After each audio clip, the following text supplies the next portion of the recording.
본문을 지적합니다. 깨어 자기 옷들을 지키고 있는 자는 행복하니 이는 그가 벌거벗고 다니지 아니하며 그들이 자기 수치를 보지 않게 하려 함이라 는 내용입니다.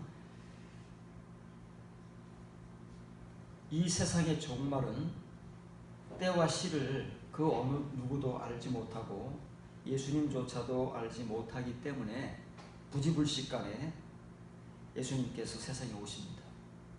우리의 개인적 종말은 부지불식간에 부름을 받는 사람도 있겠지만은 그래도 어느 정도 여유를 가지고 그리고 간음이 되는 종말을 맞이할 수도 있습니다. 그러나 분명한 것은 우리의 종말은 다 예수 그리스도 안에서 이루어지는 것이고 그 종말은 우리의 영생을 좌우한다는 사실입니다.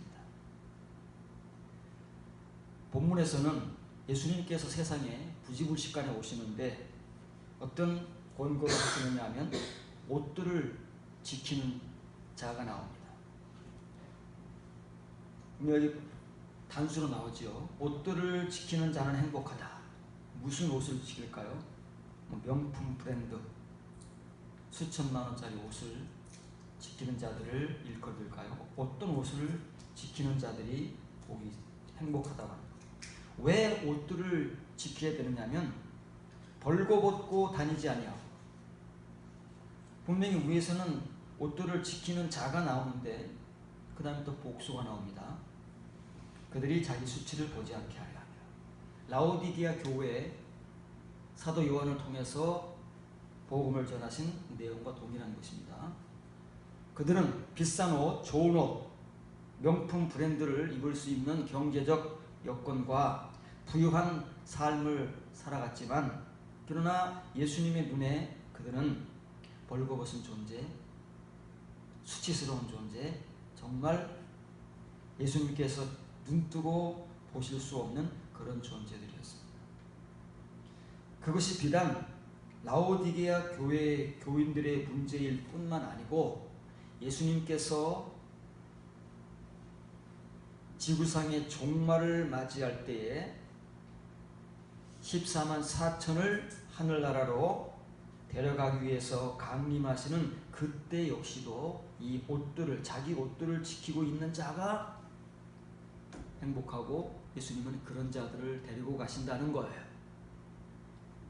그래서 옷을 지키는 것은 대단히 중요하고 그리고 이 옷을 지키기 위해서는 깨어 있어야 됩니다. 깨어 있는 자들이 옷을 지키는 자들이고 자기 옷이 어떤 옷이고 내가 지켜야 할 옷이 무엇인가를 알게 되는 그런 사람들입니다.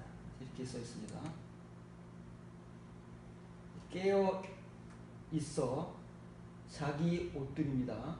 자기 옷들을 지키고 있는 사람이 행복하답니다. 옷이 단수가 아닙니다. 그럼 어떤 옷일까요? 도대체 이것은 어떤 옷일까요? 몇 개일까요? 옷이라고 딱 단수로 나오면 그냥 아무 옷이면 되는데 도대체 이게 옷들이 복수면은 뭐 양복일까요? 아니면 무슨 외투일까요? 뭐 바지일까요? 뭘까요? 복잡한 거. 왜 종말에 예수님께서 소독같이 오시는데 깨어서 자기 이 옷들을 지키는 자가 행복하고 예수님 앞에서 자기 수치를 보지 않게 될 거라고 말씀할까요?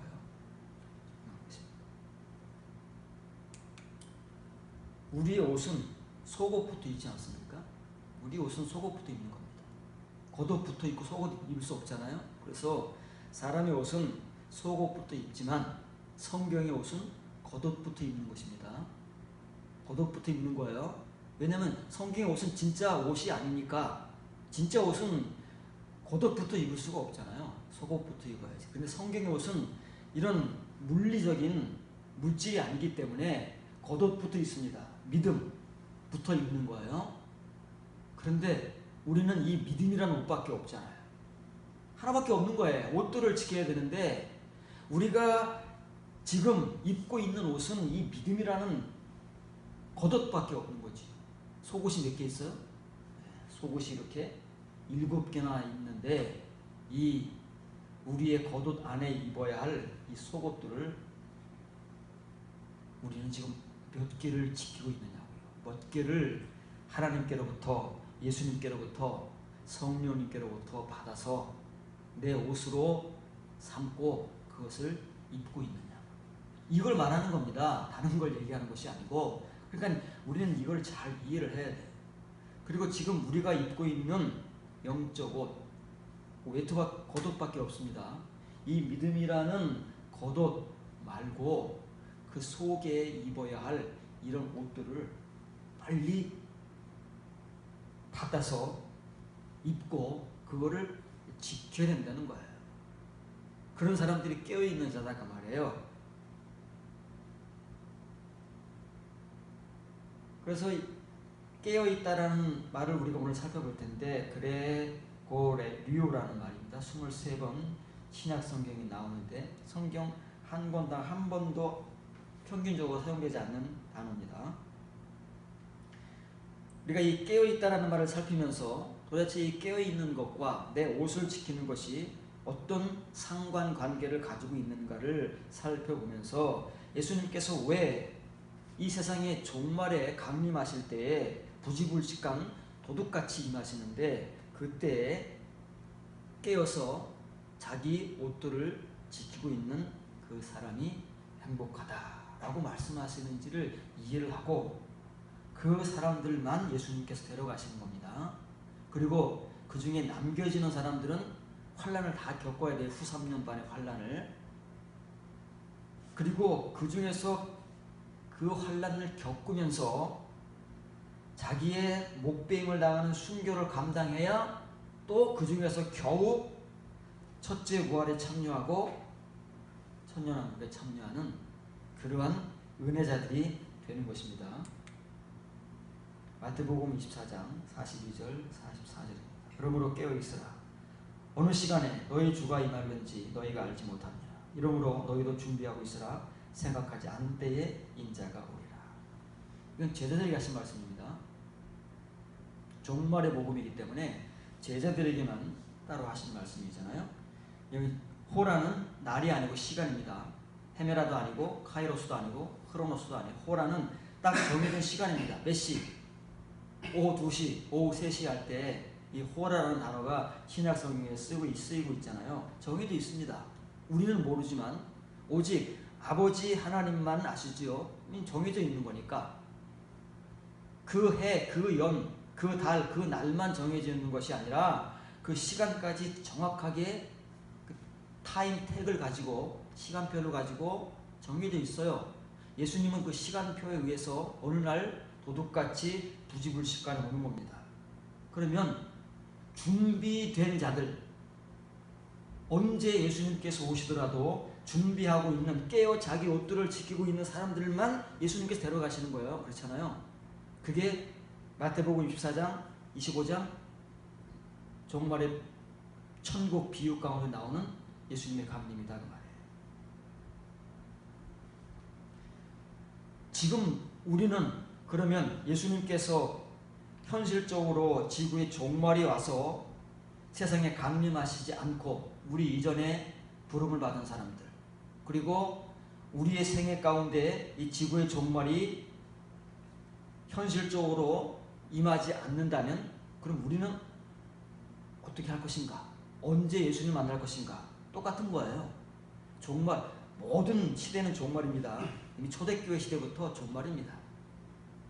왜냐하면 종말이라고 하는 것은 이 세상의 종말을 크게 넓게 포함하지만 결국은 다 교회, 그 시대의 교회의 종말입니다. 우리의 개인적 종말이기 때문에 어느 시대에 누구를 막론하고 초대교회 이후부터 세상의 종말의 시대까지, 요한계시록 시대까지 준비하지 않는 사람은 절대 예수님을 못 만납니다. 준비하고 있는 자, 깨어서 자기 옷들을 입고 지키고 있는 자들만이 예수님을 만나고 예수님과 더불어 하늘나라로 올라간다는 사실을 꼭 기억을 해야 되는 거예요. 마태복음 25장 11절 13절입니다. 그 후에 남은 천사들이 와서 이르되 주여 주여 우리에게 열어주소서. 대답하여 이르되 진실로 너희에게 이르노니 내가 너희를 알지 못하나 그런즉 깨어있으라 너희는 그날과 그 시간을 알지 못하나. 똑같은 말이죠. 예수님께서 하신 말씀입니까? 예수님의 말씀은 정확합니다. 우리가 달라요. 예수님과 사도들은 복음이 정확하기 때문에 동일한 호모로게오를 말씀하시는 거. 언제? 그 시와 때가 관계없어요. 이 세상에 계실 때나 아니면 천국에서 그분께 오는 신자들을 맞이해서 그들을 천국 문으로 들여보낼 것인가 아니면 바깥으로 쫓아내실 것인가를 결정할 때도 항상 호모로게오를 하시지 다른 말씀하지 않습니다. 정확합니다. 그때 어느 때 말씀하시더라도 복음은 동일한 거예요. 우리가 그 복음을 정확하게 알지 못하기 때문에 우리말로 하는 것이지요. 이건 이제 열처녀의 비유 아닙니까? 열처녀는 신랑이 오신다는 선포를 듣고 각자 자기 등을 들고 뛰쳐나갔습니다. 왜냐하면 신랑을 기다리는 예비 신부들이니까 뛰쳐나갔지 않습니까? 그런데 그 중에 5은 지혜롭고 5은 어리석습니다. 그 지혜로움과 어리석음을 무엇으로 구분하느냐면은 등만 들고 뛰어나간 처녀들. 그 등에 기름이 아예 없는 게 아닙니다. 등에 기름이 있어요. 왜냐하면 그 등에 심지를 붙여야 되니까 항상 그 등에는 기름을 넣어놓는다 그 말이에요. 그것밖에는 없는 거예요.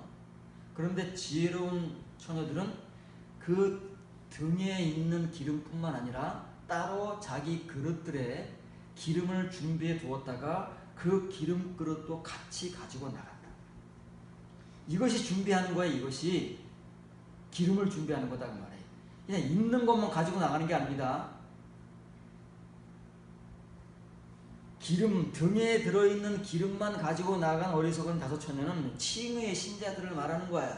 주신 것밖에 없어요. 자기가 따로 준비해야 되는데 그냥 공통적으로 주신 것밖에 없어요. 지혜로운 5처녀도 공통적으로 등과 그 등에 담겨져 있는 기름을 같이 받은 거예요. 그것은 열처녀가 공통적인 것입니다. 칭의의 은혜는 남녀노소 구분이 없습니다. 다 동일하게 주시는 거잖아요. 그런데 자기가 각자 깨어 준비하는 것은 따로 자기 그릇을 마련하고 그 그릇에 필요한 기름을 담아 놓는 것을 준비하는 것이고 깨어 있다는 것입니다. 어리석은 5처녀는 하나님께서 거저 주신 바 아무 행위 공로 없이 오직 은혜와 믿음으로 주신 그 칭의의 은혜만 가지고 있다가 그대로 뛰쳐나간 겁니다. 그러나 이 지혜로운 5처녀는 따로 알게 모르게 자기 스스로가 필요한 기름들을 그때그때 준비하고 자기 그릇에 담았다가 들고 나간 것입니다. 이게 자기 옷이에요. 자기 말씀이에요. 옷은 말씀이고 말씀은 옷입니다. 그리고 그 말씀과 옷은 그들로 하여금 요한계시록 19장에 나오는 것처럼 공의, 디카이오 마타, 이로운 행실을 증거로 증명하면서 살게 한다는 것입니다. 그래서 예수님께서는 본문에서 뭘 강조하셨을까요? 깨어있으라가 대문자로 쓰고 있잖아요. 이걸 강조하는 겁니다. 모든 어느 시대를 살아가던 하나님을 믿는 모든 백성들, 초대교회 이후로 종말 시대까지 모든 성도들에게 하시는 말씀. 오늘날 우리들에게 들려지는 말씀이어야 됩니다. 우리가 깨어 있어야 됩니다. 깨어 있는 자만이 자기 옷들을 입고 그 옷들을 누가 벗겨가지 않도록 지키는 것이고, 그리고 지금도 남들이 알지 못하게 자기 그릇을 마련하고 그 그릇에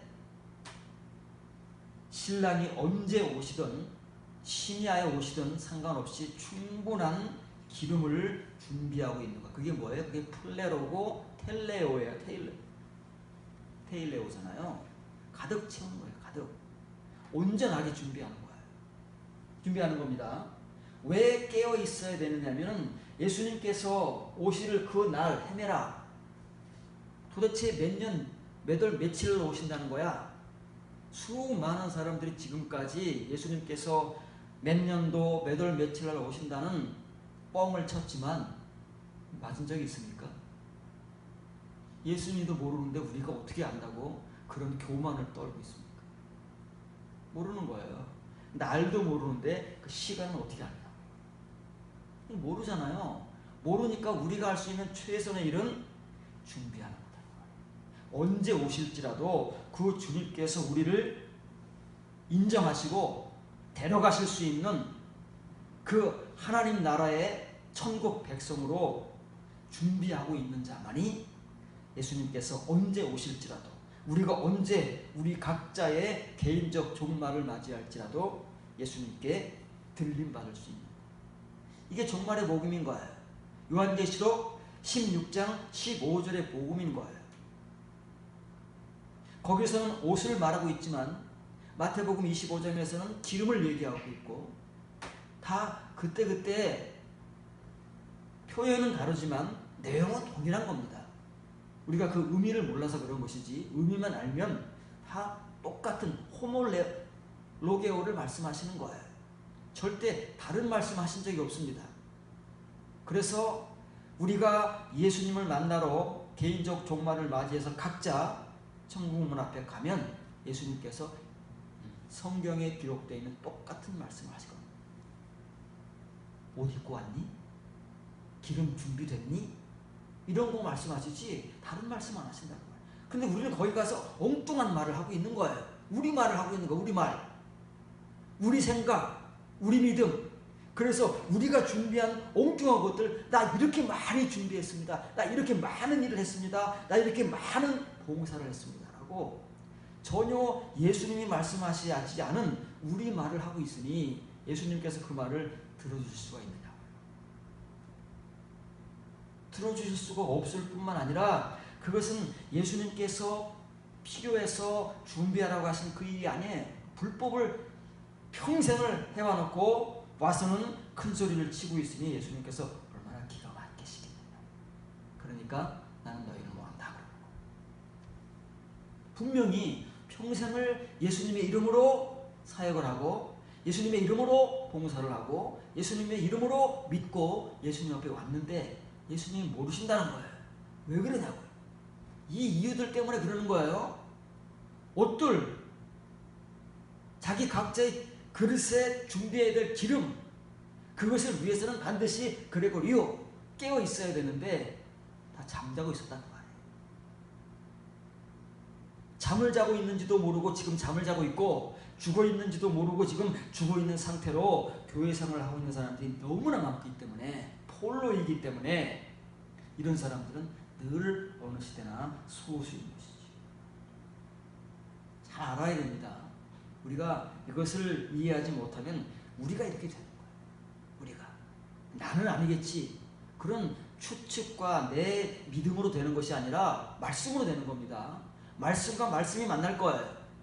자, 너 내가 한 말대로의 내용을 내놔봐라. 거기서 호몰로게오를 하시는데 우리의 말과 예수님의 말씀이 이렇게 등치되지 않으면 동일하지 않으면 거기서는 쫓겨나는 일밖에 없다는 거예요. 그래서 예수님의 말씀과 사도들이 서신서를 통해서 그 당시 초대교회 교인들에게 전한 복음을 잘 듣고 이해를 하고 깨달아야 되는 거예요. 분별을 하고 그래서 그것을 통해서 우리 옷들을 입어야 되고 우리의 기름을 준비해야 되는 것이죠. 베드로전서 5장 8절 9절입니다. 근신하라 깨어라 너희 내적 마귀가 포효하는 사자같이 두루다니며 삼킬 자를 찾나니 너희는 믿음을 굳건하게 하여 그를 대적하라. 이는 세상에 있는 너희 형제들도 동일한 고난을 완전히 채우는 줄을 알미라. 베드로도 이 복음을 전했습니다. 예수님만 전하신 것이 아니에요. 사도들 역시 자기들의 시대, 초대교회 시대에 자기들이 생존했던 시대, 자기들이 전도에서 세운 교회건 아니면 이미 세워져 있는 교회를 향해서이건 상관없이 다 하나님과 예수를 믿는 신자들이기 때문에 그들을 향해서 늘 이렇게 호몰로게어를 한 거예요. 동일한 복음을 전해온 거예요. 근신하라, 깨어라. 근신하라는 말은 정신을 차리라는 얘기입니다. 왜 이런 말을 베드로가 생면부지에 터키 지역의 교회들에게 할까요? 언제 봤다고요? 터키 지역의 교인들이 지금 어떤 상태에 있는지 베드로가 얼마나 잘 알고 있길래 느닷없이 그 얼굴도 본 적이 없는 터키 지역의 이방인 교회, 유대인들도 아니잖아요. 바울이 전도에서 세워서 지금까지 이렇게 수십 년간 교회 생활을 하고 있는 그 교회들이 뭘 알길래 정신을 차리라 그럴까요? 이 사람은 다 정신을 놓고 살아가는 사람들일까요? 왜 깨어나라고 전하고 있을까요? 다 잠자고 있는 걸 알고 있다는 말인가요? 그럼 지금 베드로는 무슨 말을 하고 있을까요? 베드로는 보지 않아도 듣지 않아도 그들의 경험을 바탕으로 해서 바울이건 베드로건 사도 요한이건 야고보이건 어느 누구를 막론하고 하나님의 사도들, 예수님의 사도들은 자기들이 경험을 했잖아요. 다 경험을 한 거예요. 그래서 지금 교회의 상태를 만나지 않아도 보지 않아도 듣지 않아도 다 알고 있어요. 지금쯤이면 이 사람들이 어떤 상태일 것이다. 알고 있기 때문에 지금 그들을 향해서 이 복음을 던지는 겁니다.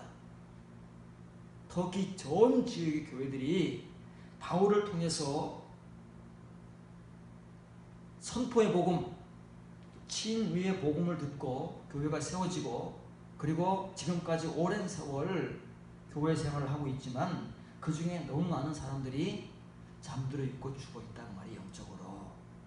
베드로가 그걸 알아요. 보지 않아도 직접 가서 그들을 만나보지 않아도 안다 그 말이에요. 상태를. 그래서 이런 복음을 이렇게 선포하듯 던지는 것입니다. 왜 정신을 차리고 깨어야 되느냐면 지금 상황이 만만치가 않아요. 사도들만 느끼는 그 영적 시대의 그 느낌입니다. 왜 정신을 차리고 깨어나야 되냐면 마귀가 사자가 우는 정도가 아닙니다. 포효는 뭐지요? 소리를 지르는 거잖아요. 포효하는 사자같이 지금 신자들을 잡아먹기 위해서 온 사방을 지금 뛰어다니고 있는 거예요. 사탄이 하나님께 와서 하나님 묻지 않습니까? 너 어디서 오느냐? 내가 세상 여기저기를 두루 다니다고 했습니다. 네, 사탄은 한 곳에 있지 않습니다. 온 세상 사방을 이렇게 두루 다니는데 베드로가 이 서신을 쓰던 그 시대에는 그냥 두루 다니는 것이 아니라 신자들을 잡아먹기 위해서 포효하는 사자처럼 다니고 있다는 거예요. 그런데 잠들어 있으면, 그런데 죽어 있으면 다 마귀의 밥이다. 그걸 우리는 모르는 거예요. 내가 잠들어 있는지 죽어 있는지도 모르는데 이 말씀을 어떻게 받겠느냐고. 베드로의 이 복음을 듣고 정신을 진짜 번쩍 차리는 사람만이, 그래서 아 뜨거 하고 깨어나는 사람만이 지금 자기를 집어삼키려고 포효하는 마귀를 볼 수 있는 것이고, 그 마귀에게 집어삼킴을 당하지 않기 위해서 대적할 수 있는 옷들을 준비하고 기름을 준비하고 말씀을 준비할 수 있다. 왜 이렇게 해야 돼요? 터키 지역뿐만 아니라 다른 교회들이 터키에만 있나요? 그리스에도 있고 로마에도 있고 예루살렘에도 있고 다른 이방 지역에도 지금 교회들이 엄청 세워졌잖아요. 그래서 터키를 제외한 다른 세상에 있는 형제들, 신자들이 동일한 고난을 지금 완전하게 채우고 있다고 해요. 완전하게 채우고 있다는 옷들을 입어가고 있다는 거예요. 그래, 이 옷들을 입어가는 것은 지금 잠자는 상태에서는 되는 게 아니거든요. 죽어있는 상태에서는 되는 게 아니에요. 그러니까 정신을 차리고 깨어나야 이 고난을 통해서 옷들을 입던 기름을 채우던 말씀을 준비하던 그렇게 한다고 말해요. 그런데 베드로가 느끼기에는, 베드로가 경험을 바탕으로 해서 판단할 때는 지금 터키 지역의 모든 교회들이 다 잠들어 있고 죽어 있는 사람들이 너무 많다. 그래서 이 복음 전하는 겁니다. 그래서 본문에서 뭘 강조할까요? 모르잖아요? 안 보이니까. 넵사테를 강조하는 거예요. 넵사테는 그레고리오라 똑같은 말입니다. 둘 다 정신 차리다, 깨어나다라는 말이에요. 두 번 반복해서 강조하는 거예요. 정신 차리고 깨어나라. 정신 차려! 그 말이잖아요. 정신 차려는 누구에게 하는 말입니까? 꾸벅꾸벅 졸고 있는 사람이라든지, 아니면 지금 한창 일을 해야 되는데 잠자고 있는 사람에게 정신 차려! 그러는 거잖아요. 정신을 놓은 사람들한테, 몸이 있는 사람들한테 앱사테! 정신 차려! 그리고 깨어나라.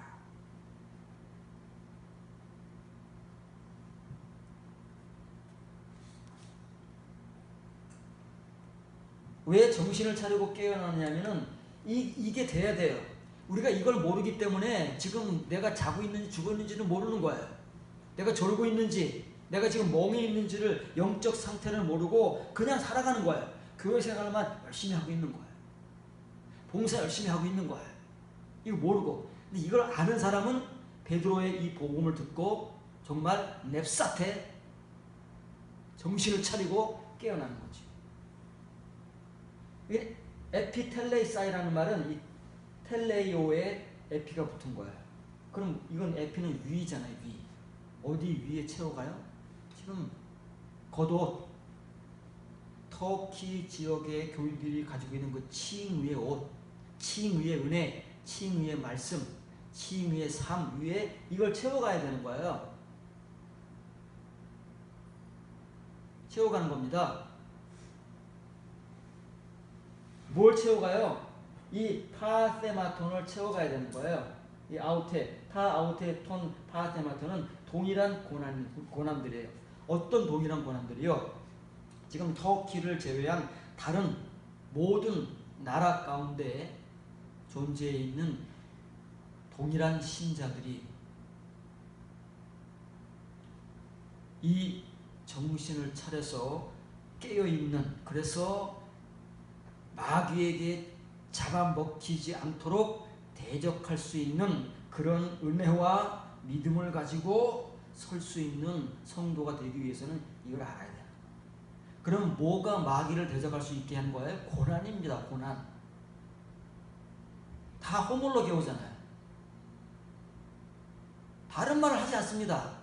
베드로건 사도 바울이건 예수님이건 성경에 기록한 선지자들이건 신구약 성경에 복음을 전하는 사람들은 다 시대를 불문하고 수천 년의 차이를 두든 수백 년의 차이를 두든 겨우 수십 년의 차이를 두든 그건 상관없습니다. 어느 시대에 누가 말을 하건 다 그들은 호몰로게오를 하는 거예요. 예수님 말씀을 한다 그 말이에요. 메시아의 말씀을 하는 거예요. 우리가 그 복음을 못 전해서 그러는 것이지. 이런 것들을 채워야 되는 것을 알아야 정신을 차리는 것입니다. 그리고 깨어나는 거예요. 그런 사람들만이 자기를 집어삼키려고 지금 포효하고 달려오고 있는 그 마귀를 대적할 수 있지. 그럼 다 아니면 다 잡아먹게. 그럼 다 잡아먹겠다니까요. 뭐가 뭔지 모르고 그냥 잠자고 죽어 있는 거예요. 이 복음을 못 들었기 때문에. 정신을 차려야 됩니다. 정신을 차려야 돼요. 정신을 차리기 위해서는 이 내용을 알고 이 복음을 우리 안에 채워야 정신이 차려지는 것이지 저절로 정신 차려지는 거 아닙니다. 그냥 졸고 있는 사람이 소리 꽥 지르면 정신이 번쩍 들지만 영적 졸음, 영적 잠, 영적 죽음은 그렇게 해서는 정신을 차려지는 게 아니에요. 요한계시록 3장 2절 3절은 너는 일깨어 그 남은 바 죽게 된 것을 굳건하게 하라. 내 하나님 앞에 온전한 것을 찾지 못하였느니 그러므로 내가 어떻게 받았으며 어떻게 들었는지 생각하고 지켜 회개하라. 만일 일깨지 깨어나지 아니하면 내가 네게 도둑같이 이르느니 어느 때 내게 이르는지 너는 알지 못한다. 이게 우리입니다. 이게 사대 교회에게 지금 예수님께서 사도 요한을 통해서 서신을 보내는 내용이거든요. 사도 교회의 주인공은 사대 교회가 하나님 앞에 살아있는 교회라고 막 큰 소리를 치잖아요. 우리같이 은혜 받고 구원 받고 살아있는 교회라고 큰 소리를 치는데 지금까지 자기들은 살아있다고 그렇게 주장하는데 예수님 눈에는 다 죽어온 거예요. 얼마 안 남았어요. 조금 있으면 완전 죽어요. 그런데 그 남은 것마저 죽어버리면 이제는 더 이상 기회가 없는 거예요. 예수님께서 한 번씩 기회를 더 주신다고 그랬죠. 한 번씩의 기회만 더 주시는 거예요. 더도 없어요. 두 번도 안 주십니다. 한 번씩의 기회를 더 주시는데 사대 교회에게 주시는 그 기회의 내용은 너희가 그 죽게 된 남은 것까지 다 지금 죽어가고 있는 거야. 그 남은 것마저 죽으면 더 이상 내가 너에게 할 말도 없고 너희와 나는 관계가 완전히 끊어진다. 그 전에 내 말을 들어라.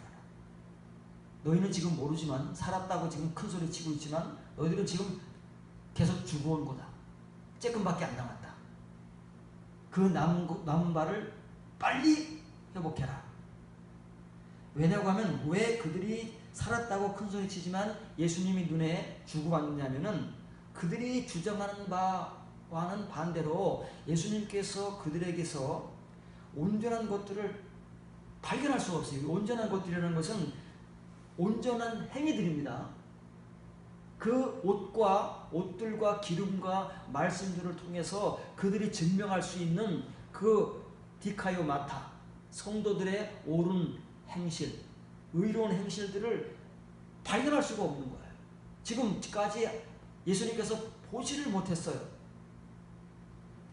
그런데 이들은 베드로가 터키 지역에 편지를 했던 베드로전서 5장 8절의 본문 내용과 그리고 베드로가 지금 터키 지역의 개개 교회들에게 서신을 보내는 것 같이 그들은 이미 바울을 통해서 그리고 바울 아닌 다른 사람들이 교회를 세운 교회도 있잖아요. 그들을 통해서 예수님의 그 칭의의 은혜들을 지금 받았고 지금까지 그 칭의의 은혜를 근거로 해서 말씀들을 듣고 살아왔잖아요. 그러니까 자기들은 살았다고 굳게 믿고 있는 거예요. 그 칭의의 은혜만을 가지고. 그런데 그거를 지켜서 회개를 해야 돼. 그걸 근거로. 지금 자기들이 가지고 온 칭의의 은혜, 그게 전부잖아요. 우리가 똑같은 거예요. 우리도 칭의의 은혜를 전부로 생각하고 지금까지 듣고 그걸로 생활을 해왔는데 예수님께서는 지금까지 죽어온 존재고 우리에게서 그 의로운 행위를 발견할 수가 없고 그러니까 지금 그걸 근거로 회개하라. 빨리 회개를 하고 완전히 깨지고 자복하고 정신을 차리고 깨어나라. 깨어나야 돼. 왜냐면 지금 사대교회에 보내는 서신은 종말의 복음이잖아요. 마지막 기회인 거예요. 지금 마지막 내가 시간을 주는데 만일 내가 이 복음을 사도 요한을 통해서 선포했음에도 불구하고 너희가 깨어나지 못하면 내가 너에게 도둑같이 할 것이다. 호몰로게오잖아요. 마태복음 24장에서 말씀하셨던 호몰로게오는 똑같은 말씀이라는 거예요. 글자가 똑같다는 말이 아닙니다. 내용이 똑같다는 말이에요. 호몰로게오 하시는 거예요. 그런데 이 사대교회는 예수님께서 도둑같이 오시기 때문에 언제 어느 날 어느 시간에 오실지를 전혀 모른다는데 딜레마가 있는 거예요. 우리 역시도 언제 주님을 만날지 모른다는데 우리의 딜레마가 있는 거예요. 아니, 안다면 어느 바보가 준비하지 않겠느냐고요. 어느 바보가 이대로 가겠느냐고요. 모르니까. 그리고 우리가 살아있다고 믿으면서 큰소리 치고 은혜가 넘친다고 자위하고 있기 때문에 이 복음을 못 듣는 거예요. 예수님 복음을 사대교회 교인들 가운데 얼마나 들었을까요? 이미 그들에게는 종말이 일어났잖아요. 개인적 종말이 다 일어났잖아요. 얼마나 예수님 앞에 가서 천국문을 통과했을까요? 누가 그걸 상상할 수 있어요? 얼마나. 우리같이 예수님을 다 믿고 교회 생활을 다 해왔기 때문에 다 들어갔을 거예요? 다 들어간다면 이런 말이 복음이 뭐가 필요하겠습니까? 다 믿고 구원받고 하나님의 자녀가 됐는데. 그렇지 않습니까? 하나님의 자녀가 되는 권세를 주신다고 해서 우리가 받았잖아요. 사대교회는 아닙니까? 그대로 간다면 이 복음이 왜 필요하냐고요. 권세를 다 받았는데 이렇게 써있기 때문에 그런 거예요.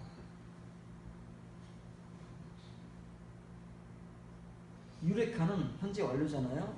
예수님께서는 우리에게 칭의의 복음, 선포의 복음이 전해진 그 순간부터 이제 관심사예요. 우리가 관심사예요. 애정을 가지고 우리를 살펴보시는 거예요. 왜?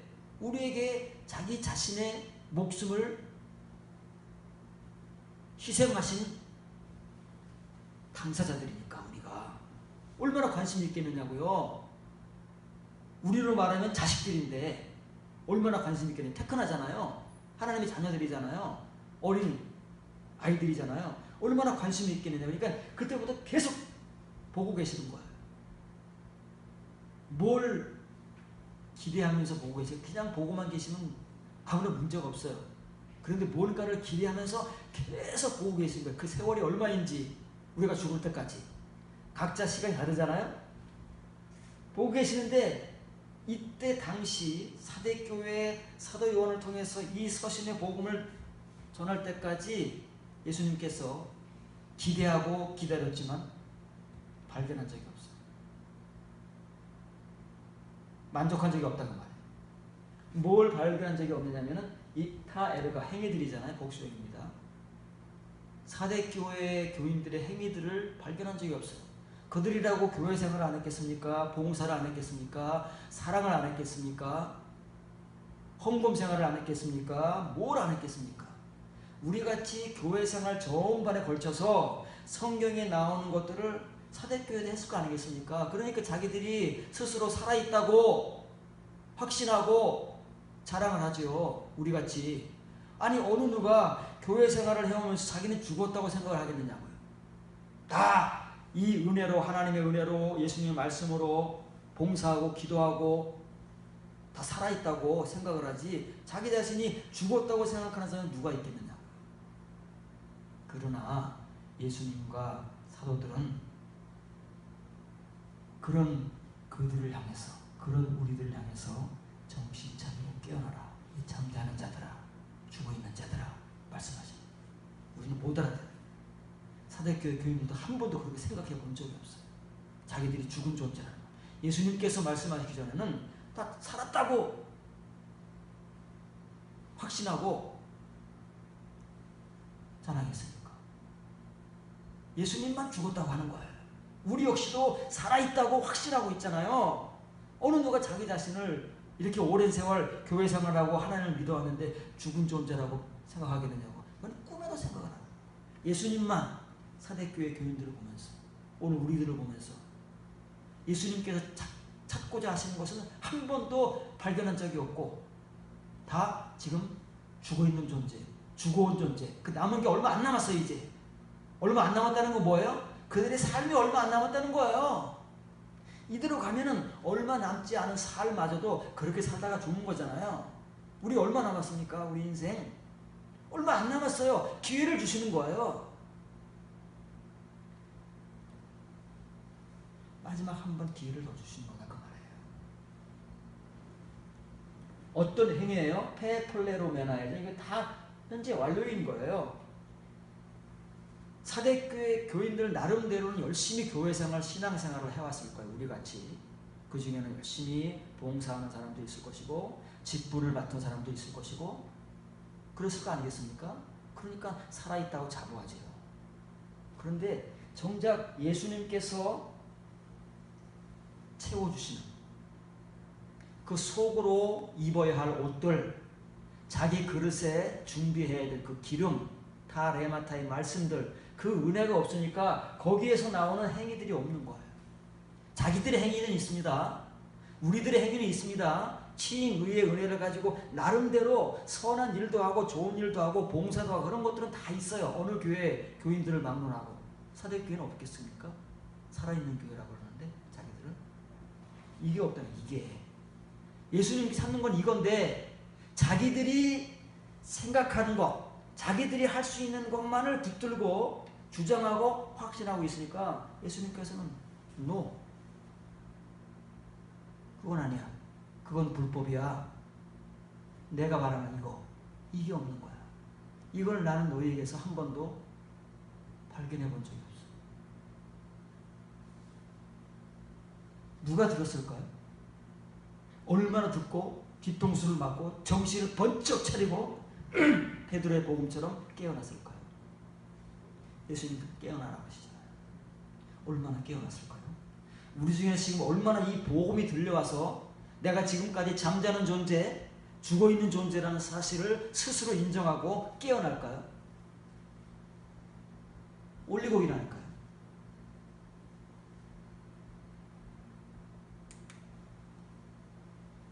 고린도전서 16장 13절입니다.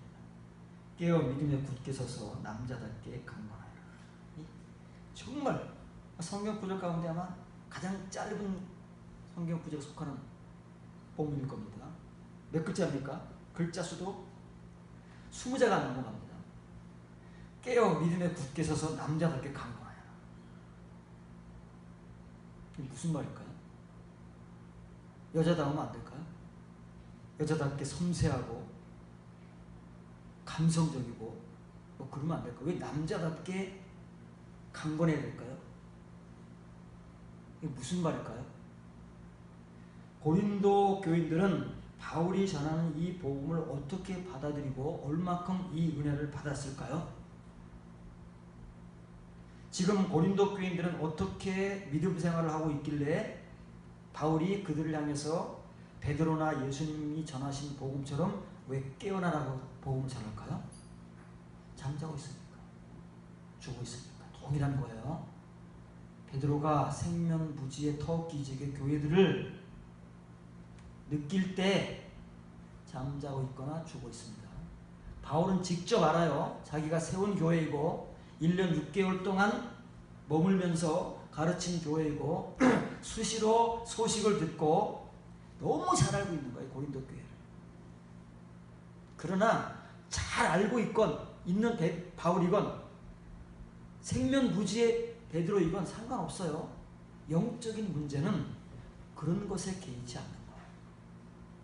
그래서 두 사람이 공통적으로 베드로는 전체 터키 지역의 교회들을 향해서 정신 차리고 깨어나라 하는 복음을 던지는 것이고 바울은 그 중에서 이 특정된 교회들을 향해서 집중적으로 그 교회에 합당한 복음을 던지는 거예요. 깨어나라. 고린도 교회도 이해가 안 해요. 베드로가 틀린 말 한 거 아니에요. 모르면서 하는 말이 아닙니다. 그러면 예수님께서 사대 교회에게 이 복음을 던지셨을 때에 얼마의 사람들이 이 복음을 듣고 내가 죽은 사람이라는 거야? 라고 정신을 차렸는지 모르잖아요. 우리는. 없으니 기록이 없으니까. 그러나 고린도 교회는 우리가 정확한 수치는 모르지만 그 사람들을 알아요. 고린도 후서에 나오기 때문에. 이렇게 자기가 잠자고 있는지 죽어 있는지도 모르는 사대교회 교인들과 같이 바울이 복음을 전하는 것을 그 칭의의 복음을 영접하고 지금까지 교회가 세워져서 열심히 교회 생활을 해온 사람들이 많을 거 아니에요. 고린도 교회에도. 그런데 그 고린도 교회 전체를 향해서 바울은 어린아이 같은 믿음의 신자들이라고. 결론을 내려버리는 거예요. 바울이 제일 잘하니까. 누구보다 결론을 내려버렸어요. 고린도 교인들이 얼마나 자존심이 상하겠느냐고. 아니 자기가 와서 복음을 전하고 자기가 전하는 복음을 듣고 1년 6개월 동안 자기가 우리를 가르치고 그 다음에 그 유명한 아볼로를 우리 교회 목회자로 세우고 우리가 지금까지 얼마의 세월을 교회 생활을 하고 왔는데 우리 보고 갓난아이라니 이게 무슨 말이야 하고 막 핏대가 서지 않겠습니까? 자존심이 상하지 않겠습니까? 이 말을 고지고 곱게 듣고 내가 정말 그런 사람이구나 하고 이 복음 앞에 서신 앞에 깨어질 사람이 얼마나 있겠느냐고요. 그런 사람들은 고통을 당해야 됩니다. 내가 그랬단 말이야? 내가 죽어있었단 말이야? 내가 잠자는 자였단 말이야? 내가 갓난아이였단 말이야? 이런 사람들만이 바울의 이 고린도 전서의 복음을 듣고 고통을 당하고 근심하고 고민하고 막 씨름하다가 결국에는 두 손 들고 바울의 복음 앞으로 나온다 그러잖아요. 그런 사람들이 소수라는 거예요. 이 말을 알아듣는 사람들만. 이 짧은 말, 우리가 못 알아들을 말, 이해하지 못할 말이 어디 있겠습니까? 깨어라, 믿음에 굳게 서라, 남자답게 강건하여라. 다 지금까지 우리가 그렇게 하라고 해서 그렇게 해오고 있는 일 아닙니까? 깨어라라고 해서 열심히 깨어서 기도하고 있고 봉사하고 있고 예배드리고 있는데 그런 우리가 깨어있지 않으면 누가 깨어있겠느냐고요. 그런 우리가 믿음에 굳게 서 있는 사람이 아니면 누가 믿음에 굳게 서 있는 사람이겠느냐고요. 그런 우리가 남자답게 강건하지 않으면 도대체 누가 남자답게 강건한 사람이겠느냐. 근데 정말 그러냐고요. 고린도 교회는 그런 사람들이 하나도 없어가지고 지금 바울이 이런 말을 쓰겠느냐고요. 알아들어보자. 바울이 무슨 말을 하는지 우리의 해석, 우리의 말이 아닌 바울의 말대로 한번 들어보고 바울의 말대로 해석을 해보고 바울의 말대로 깨달아보자고요. 그래야 바울이 고린도 교인들에게 왜 이런 말을 쓰고 이 말이 어떤 건지 알지. 평생을 우리 눈으로 읽고 우리의 지식으로 해석하고 우리의 은혜로 이 복음을 전해봐야 무슨 의미가 있겠느냐. 평생을 그렇게 해봐야 예수님의 눈에는 죽은 자들밖에는 안 되는데. 여기 써 있습니다. 뭘 강조하고 있어요? 예수님께서 마태복음 25장에서 말씀하신 것처럼 깨어라를 강조하고 있잖아요. 잠자고 있으니까. 베드로가 뭘 강조하고 있어요? 정신 차려를 강조하고 있잖아요. 정신 다 넉넉히 있으니까. 예수님께서 왜 사대교회에 향해서 깨어라고 말씀하세요? 죽어 있으니까. 이 말은 그런 뜻입니다. 그런 뜻이에요. 우리는 다 정신을 차리고 살아있다고 믿고 있지만 사도들의 눈에, 예수님의 눈에는 영적으로 잠자고 있는 자들, 죽어 있는 자들이라니까요. 우리와 달라요. 눈이 다르다. 보는 눈이. 이들은 치음의 눈이 아니라 이면의 눈으로 우리를 보고 있기 때문에, 그들을 보고 있기 때문에 그들 각자는 살았다고 자부하지만 예수님과 사도들의 눈에는 다 잠자고 죽은 자들을 보고 있는 거예요. 우리가 아무리 살아있다고 외치고 주장하고 싸우자고 덤벼들어도 지금 예수님이나 베드로나 사도 바울이 전하는 이 복음이 무슨 소린가를 이해하지 못하면 아무리 우리가 사대교회 교인들 같이 살았다고 강조하고 외쳐봐야 죽어가고 있는 거예요. 별거 아니에요. 죽어가고 있을 뿐이죠. 얼마 안 남았어요. 여기 써 있는 겁니다. 이건 안드리제세라는 말은 남자답게 처신하라는 말이에요. 처신이 행동이지요. 처신이라는 말은 퀵이라는 말이에요. 퀵. 영어 번역, 이게 번역하고 있어요. 다네, 다. 네 개는 퀴즈로 번역하고 있고 남자답게 처신하다. 이 NAS, New American Standard Version만 act, 남자답게 행동하라. 남자답게 처신하고 남자답게 행동하는 게 뭘까요? 어떻게 하는 것이 남자답게 처신하고 남자답게 행동하는 걸까요? 그냥 바울은 이렇게 말만 하잖아요. 고린도 교인들이 알아들을까요? 우리는 알아들을까요? 우리가 남자다운 게 뭐라는 걸 우리의 사고, 우리의 생각을 가지고 일단 막 첨가해가지고 설교할 수 있습니다. 그렇잖아요? 우리가 남자다운 게 뭔지 아니까, 상식적으로, 물리적으로 아니까 막 말할 수 있지만 과연 바울이 말하는 것 같이 할 수 있겠느냐고요. 이렇게 처신하거나 행동하는 겁니다. 그러면 남자답게 처신하고 남자답게 행동하는 것이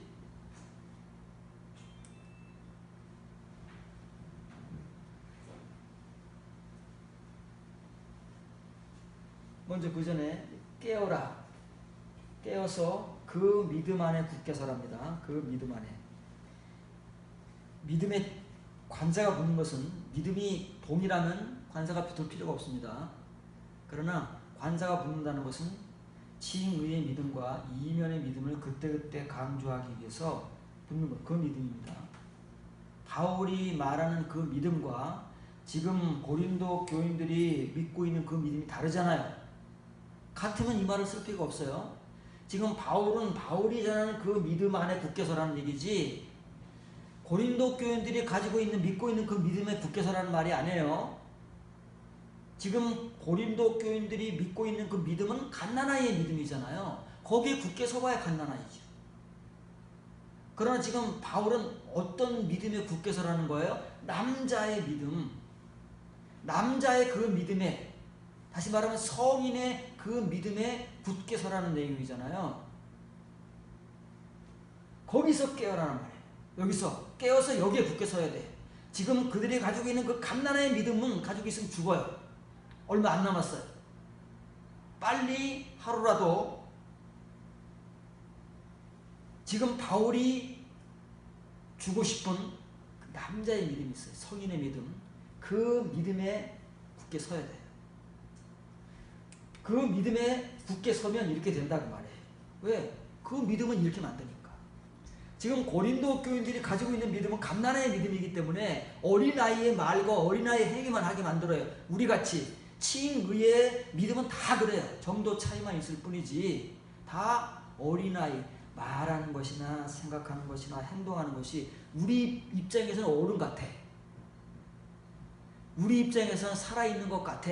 그러나 사도들이나 예수님이 볼 때는 다 어린아이야. 다 죽은 자들이에요. 우리는 분간을 못합니다. 우리 스스로를 복음에 비추어서만이 겨우 분간할 수 있는데 그것조차 어려운 거예요. 내가 인정하지 않으면, 사대교회 교인들이 인정하지 않으면, 아니 우리가 살아있는데 왜 우리 보고 죽었다 그래? 인정하지 않으면 남은 그것까지 죽게 되는 것이고, 그때라도 인정하고 깨어나면 그 남은 것 가지고 다시 시작할 수 있는 거예요. 바울의 말같이. 그래서 예수님께서 살리시고자 하시는 그 믿음에 굳게 서서 이 안드리자 때 남자답게 처신하고 남자답게 행동할 수 있는 거죠. 이게 뭐냐고 말이에요. 남자의 믿음은 무엇이고 성인의 믿음은 무엇이고, 이게 남자답게 처신하고 남자답게 행동한다는 것은 무엇이냐. 베드로후서를 통해서 설명을 하고 확인을 해보자. 이거는 우리가 죽을 때까지 반복해서 들어야 돼요. 왜냐하면 베드로후서 이 1장 1절부터 이 5절을 포함하고 있는 6절, 7절, 8절까지의 내용이 복음의 핵심이기 때문에 신구약 성경을 다 압축시키면 이거예요. 여기 다 들어있어요. 여기 옷도 들어있고 기름도 들어있고 여기에 온전해 오전 행위도 들어있고 디카형 와서 다 여기 다 들어있는 거예요. 압축해서. 우리가 이거를 듣고 들어서 한꺼번에 우리가 이거를 다 소화할 수 없어요. 지금 현재 우리 입장에서 내 분량에서 소화할 수 있는 거 그때 소화하면서 계속 해 나가노라면 언젠가는 우리가 죽을 때까지만큼 밖에는 채우지 못하지만 그만큼이라도 채워갈 수 있다는 거예요. 그러므로 너희가 더욱 힘써 너희 믿음에 덕을 더하라. 이것도 고린도전서 16장 17절 같죠? 어때요? 짧잖아요? 굉장히 짧은 겁니다. 우리가 이 말 가지고 온갖 설교를 다 할 수 있습니다. 덕, 이 미덕의 미덕. 교회의 덕을 세워라. 교회의 덕을 세우는 것이 무엇이냐? 봉사하고 친절하고 온갖 우리의 말을 다 할 수 있다고 말해요. 우리가 상식적으로 가지고 있고 지식적으로 가지고 있고 경험적으로 가지고 있는 이 덕을 나름대로 아니까 온갖 말을 여기다가 꽤 맞춰가지고 할 수 있어요. 그러나 베드로의 말은 못합니다. 바울의 말은 못하는 거예요. 본문을 직역하면 그러므로 더욱 힘써라는 게 아닙니다. 지금 힘써온 것보다 좀 더 힘쓰라는 얘기가 아니고 이제는 지금까지 여러분들이 해온 것은 다 스탑하고 바울이 말하는 것처럼 여러분들의 믿음은 스탑하고 그 믿음 안에 굳게 서야 돼요. 지금 여러분들이 가지고 온 열심을 다 스탑하고 이제 모든 열심을 다해요. 여러분이 할 수 있는 모든 열심을 다해야 되는 거예요. 터키 지역의 교인들이 열심히 있는 교인들도 많이 있을 거 아닙니까? 우리같이 열심히 특심 있는 사람들이 많아요. 그런데 무엇에 열심을 해왔느냐가 말이에요. 무엇에 그 열심을 바치고 무엇에 그 특신을 바치고 무엇에 우리의 그 혼신의 노력을 다해왔느냐가 말이에요. 그 지향을 말하는 겁니다. 그 방향 지점을 우리가 올바로 알아야지 우리 열심이 헛되지 않는 것이지, 그렇지 않으면 우리가 해온 열심, 터키 지역의 모든 교인들이 해온 열심이 하루아침에 헛되는 거예요. 사대교회 같이 하루아침에 헛되지는 거예요. 우리는 지금까지 무엇에 열심을 해야 되는지도 모르고 시키는 대로 열심을 해왔습니다. 나름의 열심을 가지고 자기 성향의 열심을 가지고 또 하기 싫지만 교회에서 워낙 강조하니까 열심을 바쳐왔습니다. 근데 무엇에 열심을 바쳐왔느냐? 무엇에? 열심히 하지도 않는 사람들은 제거하고 열심히 해온 사람들 무엇에 열심히 해왔느냐? 너희의 믿음 안에 이것을 공급하는 일에 열심하자. 모든 열심을 총동해야 되는 거예요. 여기에 집중해야 되는 거예요. 다른 데 열심을 바칠 시간이 없어요. 여기 여러분들이 가지고 온 믿음 안에 이 덕을 더하는 게 아닙니다. 얼마큼 더하는지, 더하는 게 뭔지 한글은 너무 범위도 없고 추상적이에요. 이것은 꽉 찰 때까지 공급하는 거예요. 우리는 모릅니다. 머리에 그려본 적도 없으니까 이런 말을 들어본 적이 없기 때문에 그냥 더하라 더하라만 했지, 이게 더하면 그냥 금방금방 더해지는 걸로 알아요. 시간이 얼마 안 가면. 근데 이것은 언제까지 더해야 되느냐면은 믿음이라는 그 두꺼운 껍데기 안에 이 덕이라는 그 속옷을 입기 위해서는 이것이 완전히 찰 때까지 채우는 것이 덕을 더하는 거예요. 그게 더한다는 단어에 들어있는 거예요. 이 덕이라는 게 뭐냐면 이게 남자다움이라는 거예요.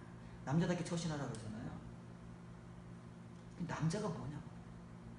남자가 돼야 남자의 믿음도 갖는 것이고 남자가 뭔지를 알아야 남자답게 처신하고 행동하지 않겠습니까? 남자가 뭔지도 모르는데 그냥 무턱대고 남자답게 처신하라, 남자답게 행동하라.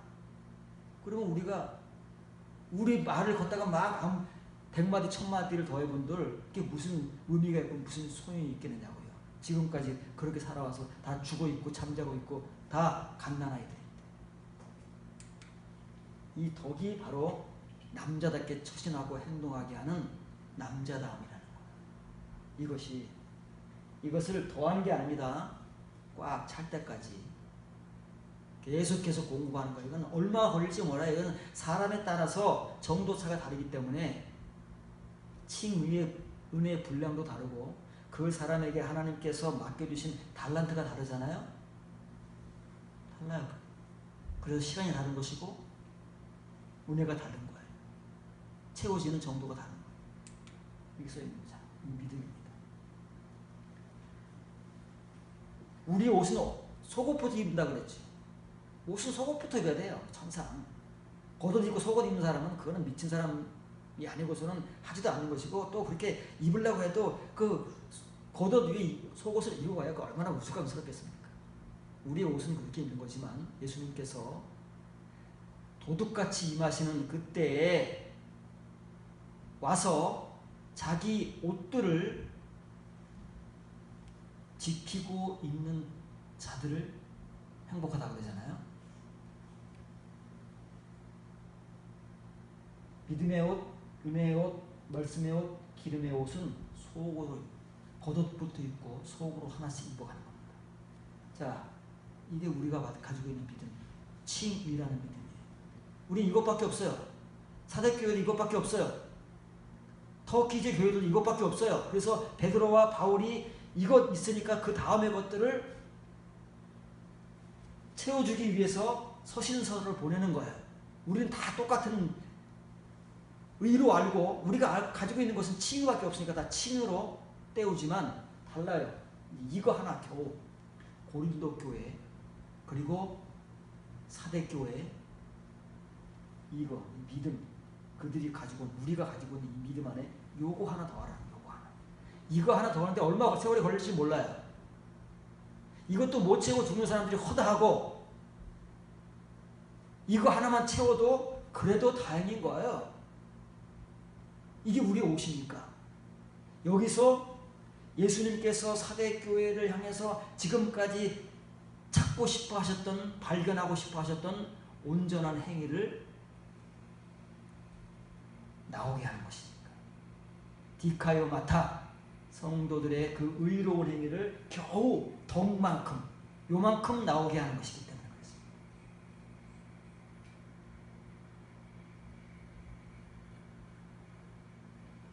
그러면 이거 하나 겨우 지금 하는데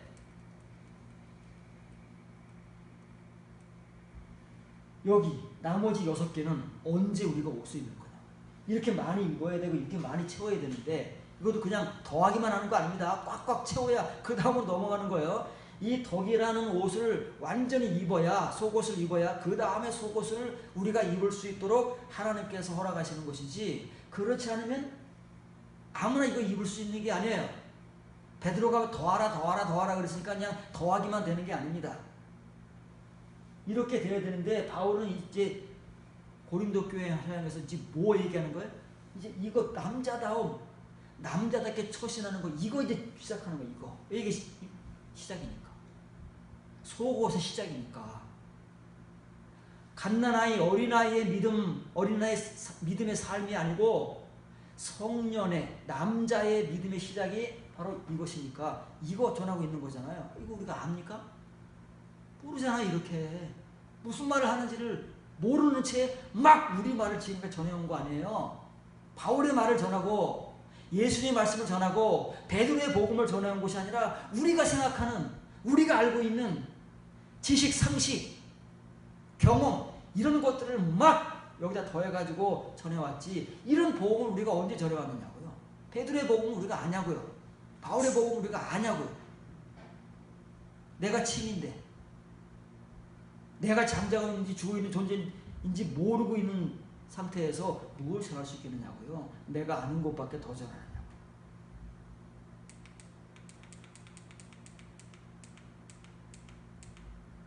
그러니 이거 바울이 이거부터 시작하는 거예요. 이게 지금 어린아이 갓난아이의 믿음을 버리고 여러분이 가지고 있는 이 믿음, 칭의의 믿음 안에 첫 번째 속옷을 입는 것입니다. 이것이 남자답게 처신하고 행동하게 하는 첫걸음이다 그 말이에요. 요만큼 나오는 거예요. 요만큼. 이게 얼마 만에 채워질지는 사람에 따라 다른다고 그랬죠. 분량에 따라 다른 것이고, 그리고 하나님께 주시는 달란트에 따라 다른 거예요. 그러나 반드시 채워야 하고 반드시 시작해야만 살 수 있는 거예요. 그렇지 않으면 다 지금 죽어가고 있으면서도 죽어가고 있는 줄을 모르고 살았다고 큰 소리를 치고 있는 거죠. 그럼 절대 안 되는 거예요. 그러면 기회가 없어요. 더하라는 말은 에피호레게 사트입니다. 이 호레게요가 뭐냐면은 공급하는 거예요. 공급하는 거잖아요. 그럼 에피는 그 위에 라는 말입니다. 왜냐고 하면 믿음 위에 쌓으라 라는 말이 유다서에 나와요. 그러니까 그 위에 표면 의미상으로는 위에 쌓는 거지만 내용상으로는 속으로 쌓아가는 거예요. 그리고 이 에피라는 말은 충분이라는, 그래서 의역적 의미를 갖습니다. 이 단어 뜻이 충분히 채우는 거예요. 그래서 이게 충분히 꽉 채워져야만 그 다음에 지식의 단계로 넘어가는 것입니다. 이게 채워지지 않은 상태에서 믿음에서 지식으로 곧바로 갈 수가 없어요. 어느 누구를 막론하고. 반드시 과정을 거쳐야 되기 때문에 이걸 충분히 공급해야 돼. 뭘요?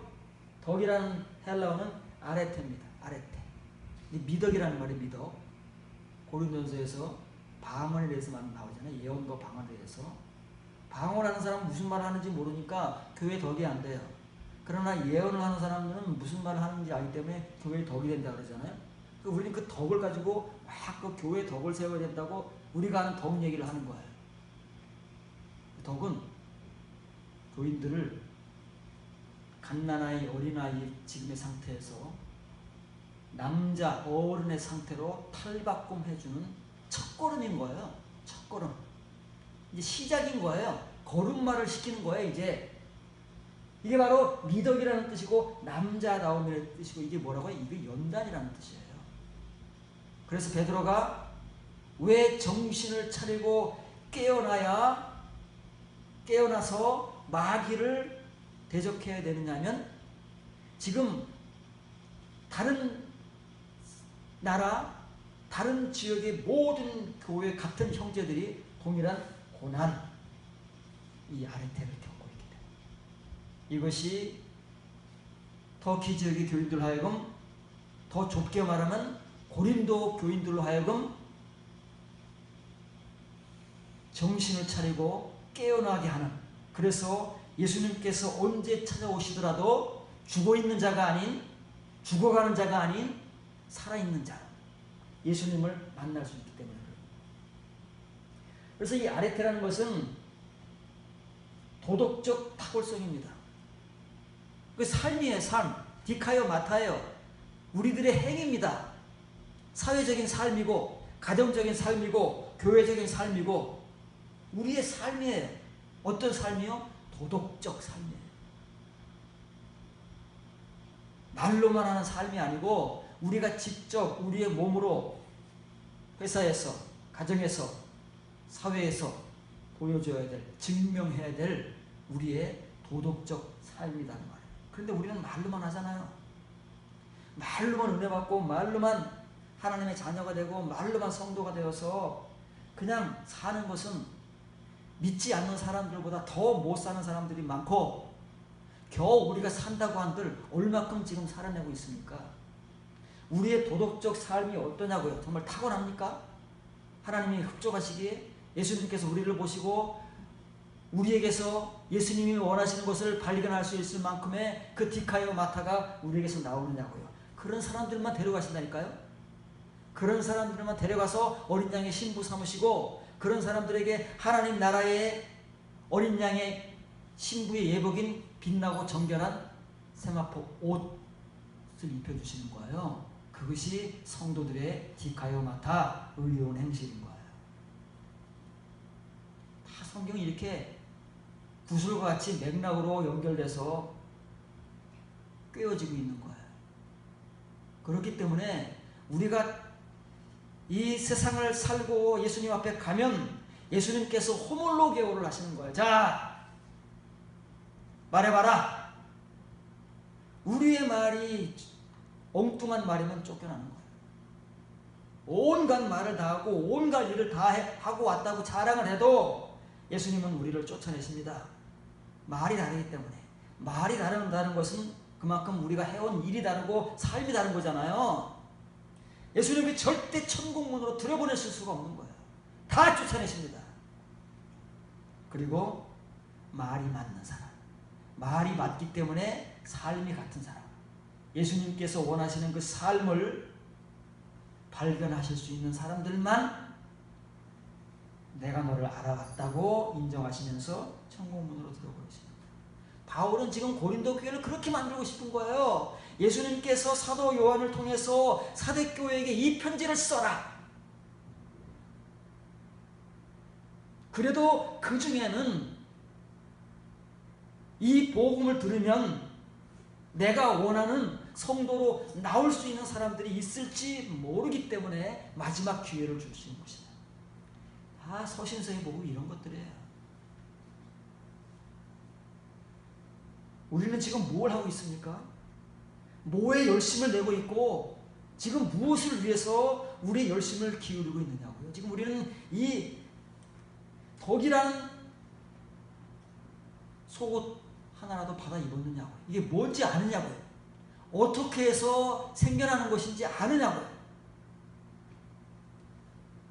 그러면서 우리는 살아있다, 믿음이 좋다, 충성되다, 헌신적이다, 경건하다, 우리가 아는 좋은 말들을 우리 스스로가 가지고 자위하면서 하나님 앞에서 큰 소리를 치고 있는 거지. 그러나 하나님의 눈에 비치는 우리의 모습은 전혀 다를 수 있습니다. 전혀 엉뚱할 수 있습니다. 왜? 우리는 우리를 못 보기 때문에. 하나님의 눈으로 우리를 볼 수 없기 때문에 그럴 수 있는 거예요.